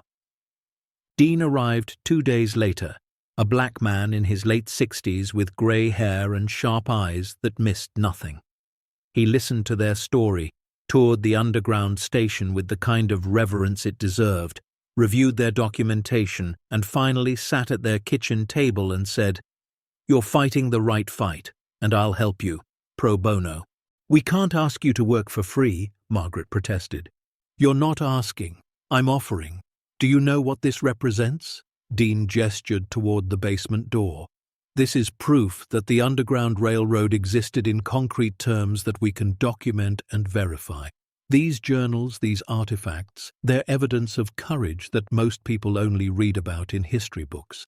And that sealed room, that treasure, that's proof that this wasn't just about escape. It was about building a foundation for freedom, for community, for a future. I've spent my whole career fighting for civil rights, for justice. This is the same fight, just 160 years delayed." He immediately got to work. He contacted historians, archaeologists, civil rights organizations. He reached out to genealogists who specialized in Underground Railroad research. Within days, he'd assembled a team of experts who volunteered their time, all of them understanding the significance of what had been found. The competency hearing was scheduled for a cold morning in early December. Margaret and Harold sat in a courthouse conference room, Dean at their side. Across from them sat Thomas, Patricia, Robert, and 3 lawyers in expensive suits. A judge, a tired-looking woman in her 50s, reviewed the paperwork with obvious skepticism. "Let me understand," Judge Stevens said. "You're asking this court to declare your parents incompetent because they want to use family assets for charitable purposes rather than personal enrichment." Thomas's lead attorney, a sharp-faced man named Mitchell, responded smoothly. "Your Honor, it's not about charitable purposes per se. It's about the magnitude of the decision and our clients' concerns about their parents' ability to make sound judgments. Mr. and Mrs. Morrison are 79 and 78 respectively. They've been living in substandard conditions, suggesting difficulty with basic self-care. They're talking about giving away potentially hundreds of millions of dollars to unnamed beneficiaries for vague purposes. We believe this demonstrates impaired judgment requiring family intervention." Dean stood. "Your Honor, may I present evidence that directly contradicts that characterization?" Judge Stevens nodded. Dean laid out Margaret and Harold's documentation, the detailed maps, the precise measurements, the careful cataloguing of every item in the underground chambers, the historical research they'd done connecting dates and names to verified Underground Railroad activity. "Does this look like the work of people with impaired judgment?" Dean asked. "They've created the most comprehensive documentation of an Underground Railroad station that I've ever seen.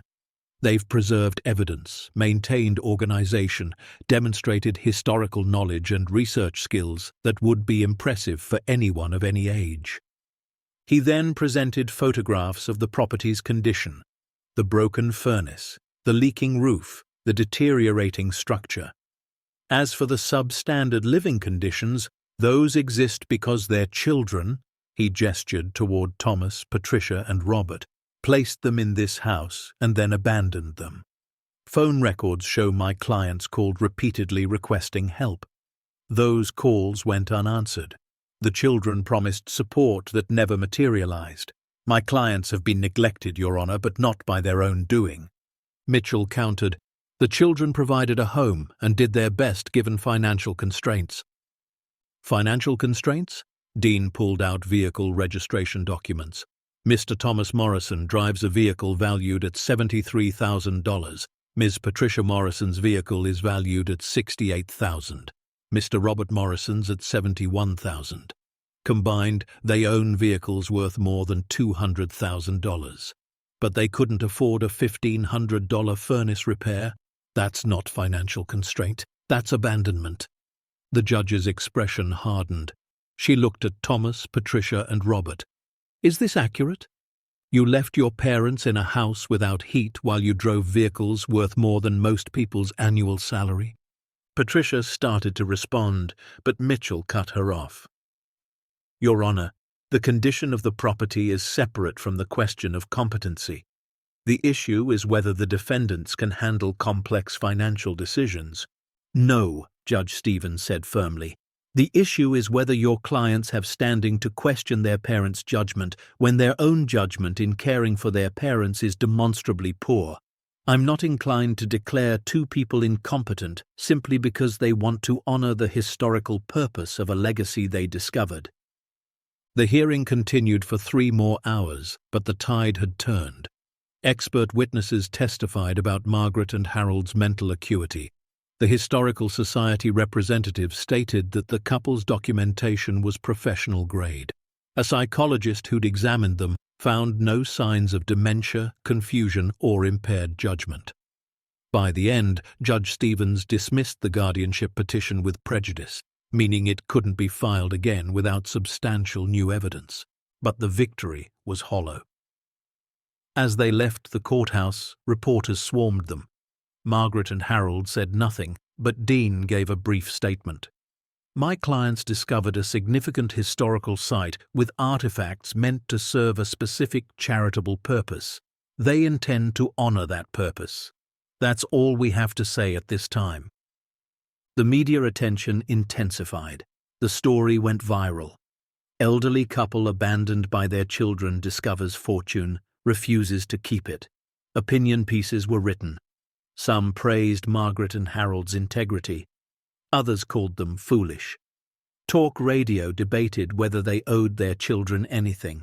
Social media exploded with hot takes from people who knew nothing about the situation but had strong opinions anyway. Then new players entered the game. A man named Marcus Reynolds showed up at the farmhouse 3 days after the hearing. Dean was there when he arrived, which was fortunate because Marcus came with documents that needed careful review. He was African American, in his 40s, impeccably dressed, carrying a leather briefcase that looked older than he was. Mrs. Morrison, Mr. Morrison, he said respectfully, my name is Marcus Reynolds. I represent the Descendants Collective, an organization of families whose ancestors escaped slavery through the Underground Railroad. We've been researching the network for 20 years, trying to trace routes and stations. When we heard about your discovery, we knew we had to reach out. Inside, he laid out his briefcase's contents: genealogy records, historical documents, maps showing Underground Railroad routes through Tennessee. We have records of 43 families whose ancestors passed through this region between 1853 and 1868, he explained. Those dates match the operational period of the station beneath your house. We believe some of our members' ancestors were here in these very rooms you've discovered. Harold leaned forward. You're saying you can connect living people to the station? Yes.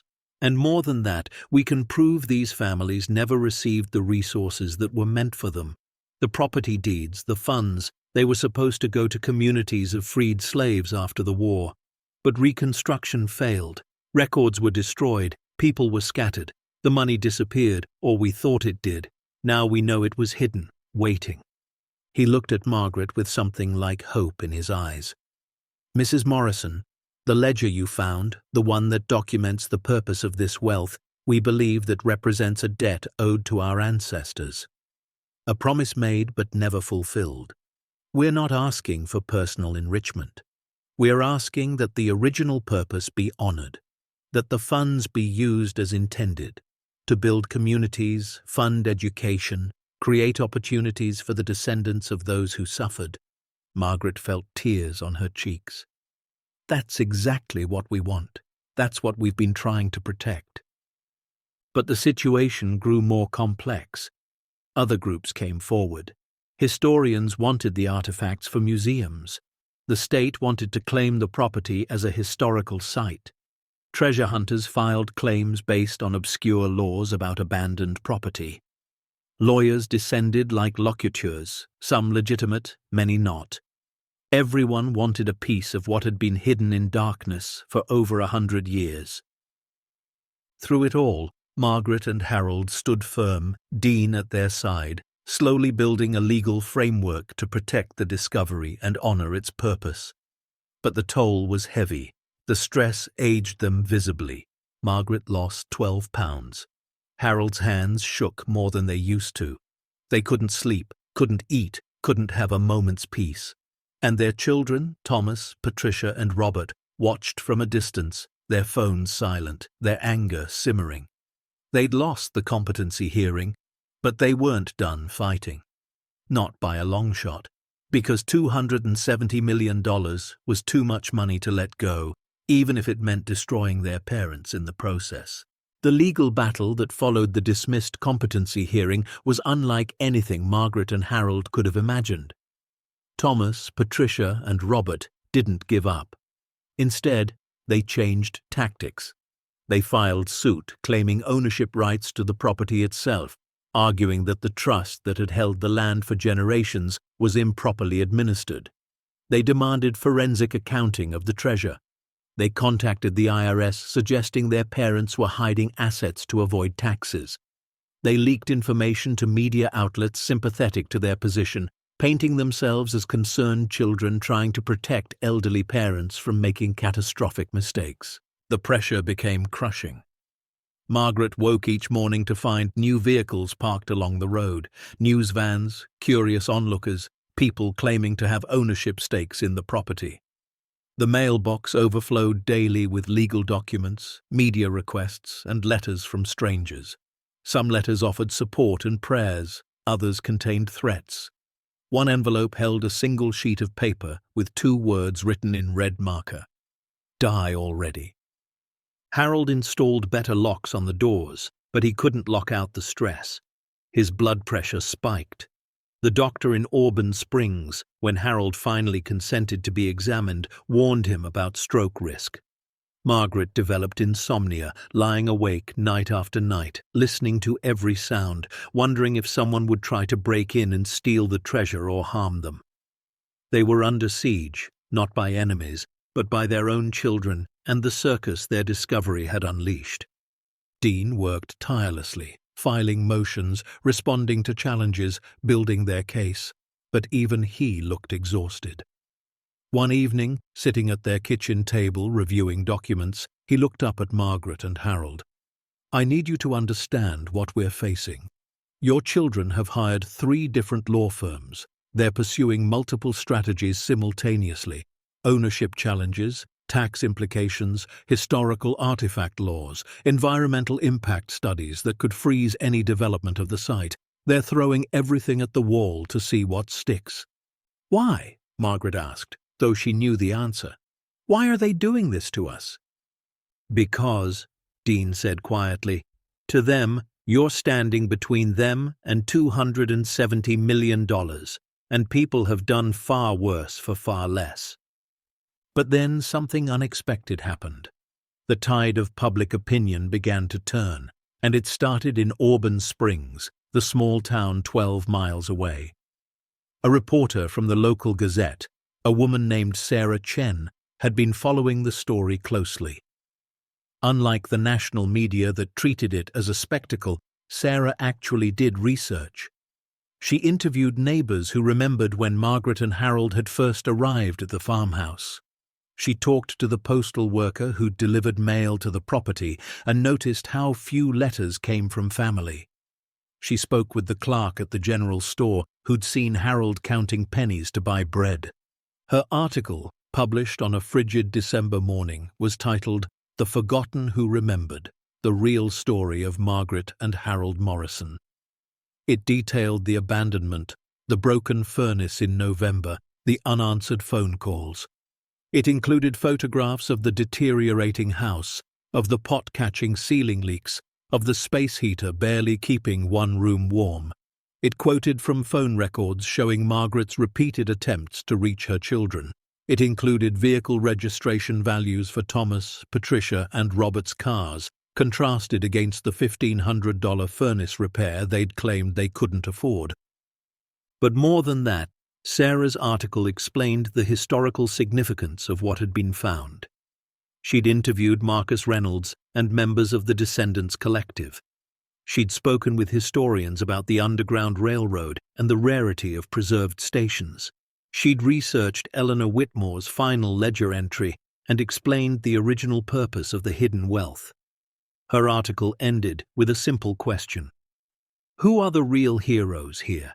The elderly couple trying to honor a promise made over a century ago, or the children suing them for refusing to split a fortune meant for others? The article went viral. Within 48 hours, it had been shared hundreds of thousands of times. Other journalists began doing actual investigation instead of just reporting sensation. Television programs that had initially framed the story as elderly couple's bizarre refusal to accept inheritance shifted to children abandon parents then demand treasure. Social media, fickle as always, turned decisively against Thomas, Patricia, and Robert. The backlash was swift and brutal. Thomas's employer, a financial services firm that prided itself on ethical practices, began receiving calls demanding he be fired. How could they employ someone who'd left his elderly parents to freeze while driving a $73,000 car? Patricia's country club membership was under review after members complained about her presence. Robert's neighbors in his upscale subdivision started a petition to remove him from the Homeowners Association board. The court of public opinion had rendered its verdict, and it was damning. December 20th, 17 days after Sarah's article published, Patricia showed up at the farmhouse alone. It was late afternoon, the winter sun already sinking toward the horizon, painting everything gold and grey. Margaret saw her through the window, watched her daughter sit in her BMW for 10 minutes before finally getting out. Patricia walked to the door slowly, like someone approaching a grave. She knocked softly. Margaret opened the door but didn't speak. Patricia stood there, makeup smeared, eyes red from crying, looking more human than she had in years. "Mom," she said, her voice breaking, "can I come in?" Margaret stepped aside. Patricia entered the cold kitchen, saw the space heater still struggling, saw the peeling wallpaper and the pot catching drips. She saw the reality of what she'd done, what they'd all done, and she broke. Not a delicate cry, but deep, gut-wrenching sobs that shook her whole body. "I'm sorry," she choked out. "Oh God, Mom, I'm so sorry." Margaret stood very still, decades of hurt warring with decades of love. Harold appeared in the doorway, watching silently. Patricia sank into a kitchen chair, her expensive coat puddling around her. "I got the job offer I wanted," she said through tears. "Senior vice president. Huge salary, corner office, everything I've worked for. And they rescinded it. Said they couldn't have someone with my ethical profile in leadership. My friends won't return my calls. My daughter asked me how I could leave you here. She's 15, Mum, and she's ashamed of me." She looked up, mascara tracking down her face. "And she's right to be. We all should be ashamed. We put you here and forgot about you. We told ourselves we were doing the best we could, but we were lying. We just didn't want to be inconvenienced. And then, when you found something amazing, something important, all we could think about was the money. Not the history. Not what you'd been through. Just the money." Margaret pulled out a chair and sat across from her daughter. Harold joined them, and for a long moment, the three of them sat in silence, broken only by Patricia's ragged breathing. Finally, Margaret spoke. "Do you know what the hardest part was? Not the cold, not the hunger, not even the fear. It was wondering if you ever loved us at all. Wondering if everything we gave you, everything we sacrificed, if it meant nothing." "It meant everything," Patricia said. "That's what makes this so much worse. You were amazing parents. You came to every school play, every parent-teacher conference. You helped me through my divorce, watched my daughter when I had to work late. You've been there for every important moment of my life, and I repaid you by leaving you to freeze." "Why?" Harold asked simply. Patricia was quiet for a long time. "Because it was easier. Easier than having you in my house disrupting my routine. Easier than explaining to my friends why my parents couldn't afford their own place. Easier than facing that you were getting old and needed help. I was selfish and cowardly, and I told myself I was being practical. She wiped her eyes. But I wasn't. I was just being cruel. She reached across the table, her hand trembling. I don't deserve forgiveness. I know that. I'm not asking for it. I'm just asking you to know that I see it now. I see what we did, what I did, and I can't live with myself until I at least try to make it right. Margaret looked at her daughter's outstretched hand. 50 years of memories flickered through her mind. Patricia as a baby, as a little girl learning to read, as a teenager struggling with algebra, as a young woman on her wedding day, as a mother holding her own daughter for the first time. All those moments, all that love, did it vanish because of 6 months of abandonment? Or was love stronger than that? She took Patricia's hand. Tell me what making it right looks like to you. Patricia squeezed her mother's fingers. I'm dropping out of the lawsuit.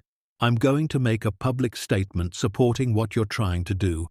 I'm going to tell Thomas and Robert they're wrong, that we're all wrong, and I'm going to fix this house, the furnace, the roof, everything. Not because of the treasure, but because you're my parents and you deserve better than this. Thomas and Robert won't like that, Harold observed. I don't care, Patricia said, and there was steel in her voice that hadn't been there before. Let them sue. Let them be angry.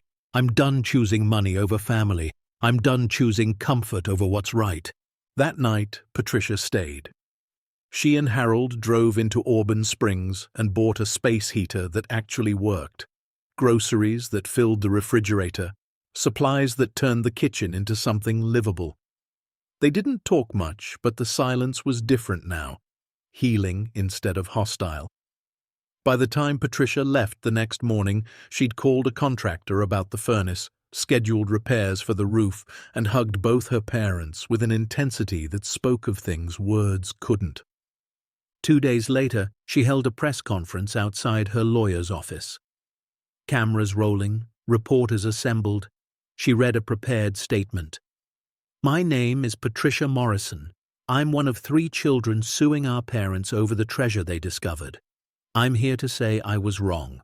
Completely, totally, shamefully wrong. She detailed the abandonment, holding nothing back.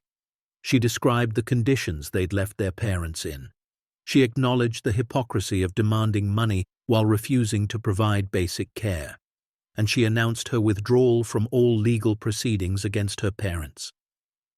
My mother and father are trying to do something noble, she said, her voice steady despite visible emotion. They're trying to honor a promise made over 160 years ago. They're trying to complete work started by their ancestors who risked everything to help others. And instead of supporting them, we attacked them. I can't undo what I've done, but I can stop making it worse. I can stand up and say my parents are right, and I'm proud of them, even if it's too late, even if they never forgive me. They're still right. The statement went viral within hours. News programs played it on loop. Social media exploded with reactions. Some praised Patricia's courage, others said it was too little too late. But the legal landscape shifted. With one sibling withdrawing, the unified family challenge weakened. Thomas and Robert's lawyers had to regroup, restructure their arguments. Marcus Reynolds and the Descendants Collective used the momentum. They filed as intervening parties in the case, arguing they had standing as intended beneficiaries of the hidden wealth. Dean coordinated with civil rights organizations, historical preservation societies, and academic institutions to submit amicus briefs supporting Margaret and Harold's position. What had started as a family squabble transformed into a landmark case about historical justice, reparative action, and the legal obligations of inheritance. The turning point came in late January during a hearing before the Tennessee Supreme Court. The case had been escalated due to its complexity and precedent-setting potential. Thomas and Robert's lawyers argued that no matter the historical purpose, the wealth belonged to blood descendants of those who'd accumulated it. Margaret and Harold had no right to divert family assets to strangers. Dean's response was devastating in its simplicity. Your Honours, The petitioners argue that blood determines rights, but the very treasure they claim was accumulated by people who rejected that notion, who said that human dignity transcends bloodline, who risked their lives and fortunes to help people they weren't related to, people they'd never met, people whose only connection to them was shared humanity. He gestured to Margaret and Harold sitting quietly at the defense table. My clients discovered wealth meant for a specific purpose, to help people escape slavery and build new lives in freedom. That purpose was documented, explicit, and unfulfilled. To argue that purpose should be abandoned because it's old is to argue that promises have expiration dates. That sacrifice has a statute of limitations. That justice delayed automatically becomes justice denied. He paused, letting that sink in. But justice denied becomes justice restored when people of conscience make it so. Mrs. and Mr. Morrison are people of conscience. They've endured abandonment, litigation, media harassment, and betrayal by their own children. Through all of it, they've remained committed to one principle: that this treasure should serve the purpose for which it was intended, not because it benefits them. It doesn't. Not because it's easy. It isn't. But because it's right. The Chief Justice, a severe-looking woman named Helen Torres, leaned forward. "Counselor, let's address the practical reality. Even if we accept the historical purpose argument, how can it be fulfilled? The original intended recipients, freed slaves from the 1800s, are long dead. Their immediate descendants are scattered, impossible to identify with certainty. How do you propose distributing resources to people who can't be definitively identified?" Marcus Reynolds stood. He'd been granted leave to address the court. "Your Honor, with respect, they can be identified. My organization has spent 20 years documenting families descended from people who traveled the Underground Railroad. We have genealogical records, DNA evidence, historical documentation. We can identify thousands of living descendants. But more than that, the original purpose wasn't just to help specific individuals. It was to build communities, fund education, create opportunities. Those needs still exist. Descendants of enslaved people still face systemic disadvantages. The wealth gap between black and white families in America is staggering. Educational opportunities remain unequal. The mission hasn't changed, only the specific methods need updating." He pulled out a proposal, copies distributed to the justices. "We've worked with Mrs. and Mr. Morrison to create a framework, a foundation dedicated to education, housing, and community development for descendants of enslaved people, governed by a diverse board, audited transparently, operating with clear metrics and accountability. This isn't about giving money away randomly. It's about finally, after 160 years, fulfilling the promise that wealth was meant to keep." The court took 3 weeks to deliberate. During that time, life at the farmhouse slowly improved. Patricia kept her word. The furnace was repaired, the roof fixed, the leaks sealed. She came by twice a week with groceries, never staying long, never asking for absolution, just quietly trying to repair what she'd broken. Thomas and Robert remained distant, still angry, still fighting. The decision came down on February 14th. Margaret and Harold sat in Dean's office, too nervous to attend the courthouse reading. When Dean's phone rang, they held hands, barely breathing. Dean answered, listened, and then smiled. "We won. Complete victory. The court ruled that documented historical purpose creates a legally binding trust obligation. The treasure must be used for its intended purpose. Thomas and Robert's claims are dismissed with prejudice. You have full authority to establish the foundation as planned." Margaret cried. Harold cried. Dean, professional and composed through months of brutal litigation, allowed himself a few tears too. Outside, the news spread rapidly. Supporters who'd been following the case gathered at the farmhouse, respectful but jubilant. Cars honked as they drove past. Strangers waved. The Descendants Collective organized a celebration at the Auburn Springs Community Center, and for the first time in months, Margaret and Harold left the farmhouse without fear. The celebration was unlike anything they'd experienced.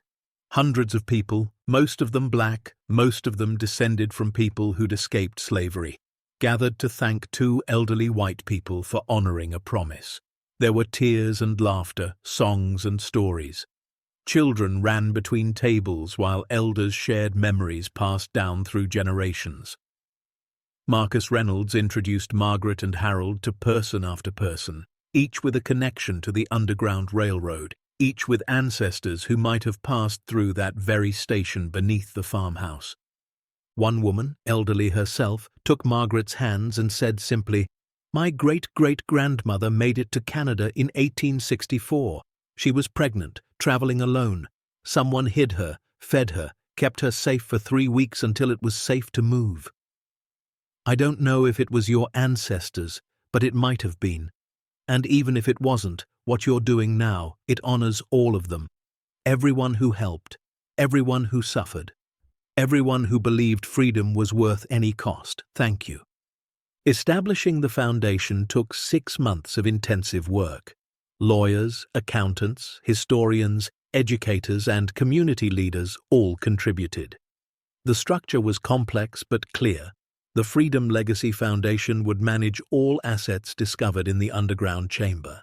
Gold and silver would be liquidated through proper channels. Jewelry and historical artifacts would be donated to museums, generating tax benefits. Property deeds would be researched, developed, or sold depending on community needs. Stock certificates would be valued and liquidated. The total, once everything was properly appraised and verified, came to $283 million, even more than they'd estimated. All of it would go into an endowment structured to last for generations. The foundation would award scholarships to descendants of enslaved people, fund community development projects, support historical education, and purchase land for affordable housing. Margaret and Harold took nothing for themselves except a modest stipend that allowed them to live comfortably, but not luxuriously. The underground house beneath the farmhouse became a National Historic Site. The National Park Service provided funding for preservation and development. Archaeologists and historians spent months documenting every aspect of the station. The journals were digitized and made available online. The names carved into the walls were researched, many identified, their stories told. Visitors came from around the world to see the place where courage had been carved into stone, where hope had hidden in darkness, where ordinary people had done extraordinary things. Margaret, once a second-grade teacher, found purpose again as an educator. She gave tours of the underground house, telling its story with the skill of someone who'd spent decades teaching children. She spoke at schools, at churches, at community centers. She became the face of the foundation, not because she sought attention, but because her story resonated. You're never too old to do something meaningful. You're never too forgotten to matter. Harold, the carpenter, oversaw restoration of other historical sites related to the Underground Railroad. His knowledge of old construction techniques proved invaluable. He trained younger people, teaching them how to read buildings, how to understand what different construction methods meant, how to preserve history through careful restoration. His hands, cracked and scarred from decades of work, built one more legacy before they finally rested. Thomas and Robert never reconciled with their parents. They remained distant, bitter, occasionally releasing statements to media about how they'd been wronged. But their voices faded as the foundation's work began to speak louder. 1 year after the court decision, the Freedom Legacy Foundation awarded its first round of scholarships, 273 full scholarships to descendants of enslaved people, covering tuition, housing, books, and living expenses for 4 years of college. The recipients were chosen based on merit and need, their essays demonstrating understanding of history and commitment to community. The award ceremony was held at a university in Memphis. Margaret and Harold sat on stage, uncomfortable with the attention but understanding its necessity. One by one, scholarship recipients came forward. Young people, old people returning to school, Everyone with dreams deferred finally getting their chance. One young woman, 19 years old and first in her family to attend college, approached the microphone. "My name is Jasmine Reynolds," she said, her voice shaking with emotion. "I'm Marcus's daughter, and my great-great-great-grandfather was named James. He escaped slavery in 1862 and made it to Canada. There's a notation about him carved in the wall of the underground station. It says, 'James, brave soul, made it north, God willing.' He did make it. He built a life. He raised children, but his descendants still struggled, still faced barriers, still couldn't quite achieve what should have been possible." She looked directly at Margaret and Harold. "But because of you, because you chose to honor a promise instead of taking the easy path, I'm going to medical school. Me and 272 others are getting chances we wouldn't have had. You didn't just find treasure, you found justice that was waiting, and you gave it back to the people it belonged to. I don't have words big enough to thank you. I don't think any of us do. But we'll spend our lives trying. By becoming doctors and teachers and engineers and leaders, by lifting others up the way you've lifted us, by remembering that freedom is never really free. Someone always pays the cost, and someone else has to honor that cost by finishing the work." The room erupted in applause. Margaret wiped tears from her eyes. Harold squeezed her hand. They'd started this journey alone, abandoned, forgotten, freezing in a house nobody wanted. But they'd found something precious beneath that house. Not gold or jewels, those were just tools. What they'd found was purpose, proof that their lives still mattered, evidence that doing the right thing, even when it's hard, even when everyone tells you you're wrong, can change the world. Patricia attended the ceremony, sitting in the back, clapping until her hands hurt. She'd never fully repair what she'd broken, but she kept trying. She volunteered with the foundation, helped organize events, donated generously. Her brothers never came around, but she had. That counted for something. Afterward, she found her parents in the crowd. "Mom, Dad, I'm proud of you. I should have said that first. I should have said it always, but I'm saying it now. I'm proud of you." Margaret hugged her daughter. "We're proud of you too, for finding your way back, for choosing better. It's never too late to choose better." 5 years passed. The foundation grew, awarding scholarships, funding community centers, supporting historical preservation.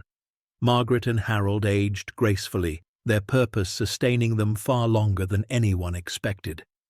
They lived simply in a renovated farmhouse, the same property that had once been their prison, but was now their legacy.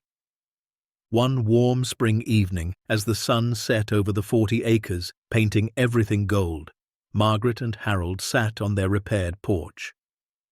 The house was comfortable now. The furnace worked, the roof didn't leak.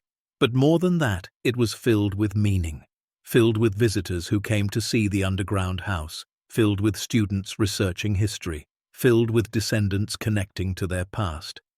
"Do you ever wonder," Harold asked, "what would have happened if we just sold everything, taken the money and lived comfortably?" Margaret was quiet for a moment, watching the sunset. "We would have been comfortable, but we wouldn't have been happy. Comfort isn't the same as purpose. Wealth isn't the same as worth." Harold nodded. "The children thought we were crazy. Thomas and Robert still think we threw away a fortune." "We didn't throw it away," Margaret said firmly. "We invested it, not in stocks or bonds, but in people, in futures, in justice delayed but not denied. That fortune is working harder now than it ever could have sitting in bank accounts."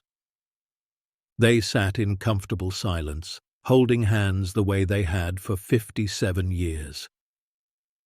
The phone rang inside, probably another request for an interview or a tour. They'd answer it later. Right now, they were exactly where they needed to be. Two people who'd been forgotten and abandoned, who'd found purpose in darkness, who'd chosen justice over comfort, who'd proven that it's never too late to do something meaningful.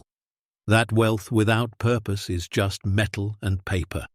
that the greatest inheritance is the one we give to strangers. That love isn't measured in what we keep, but in what we're willing to give away. As darkness fell, Margaret whispered, "They said we were too old, too senile, too foolish to understand what we were giving up." Harold smiled. "We understood perfectly. We weren't giving it up. We were giving it forward. There's a difference." "Yes," Margaret agreed. "There is. Anyone can choose greed when fortune appears, but it takes real courage to choose purpose over profit, justice over comfort, and love over legacy. The greatest treasures aren't the ones we hoard, but the ones we share with people we'll never meet, because at the end of every life, we're measured not by what we accumulated, but by what we gave away. And Margaret and Harold Morrison gave away everything except what mattered most: integrity, dignity, and proof that the forgotten can still change the world. The end. Up next, 2 more powerful stories that will restore your faith in humanity. Click now to keep discovering truth with us, and hit subscribe if you believe some treasures are meant to be shared, not hoarded.